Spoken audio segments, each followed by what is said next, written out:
right, so let's continue our talk about trauma and understanding trauma a little bit better so that we are able to understand the behaviors and the feelings of the people around us. In the last video, I told you that trauma is not a diagnosis, it's an experience, and that if trauma is left unresolved, then other diagnoses can come from that trauma. I also told you that there's 3 different levels of trauma, so let's break those down today. So we're going to start with a level 1 trauma today.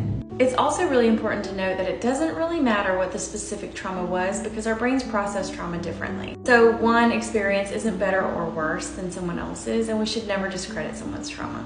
A level 1 trauma is going to be our easiest trauma to bounce back from and build resiliency on because a level 1 trauma is defined as a traumatic experience that you were exposed to one time. Again, there's a huge variety of things that we can consider traumatic experiences, but for a level 1 trauma, I want you to kind of think maybe it was a natural disaster. It could be a car accident. It could be seeing one of your friends injured. You were exposed to it one time and it has not been repeated since.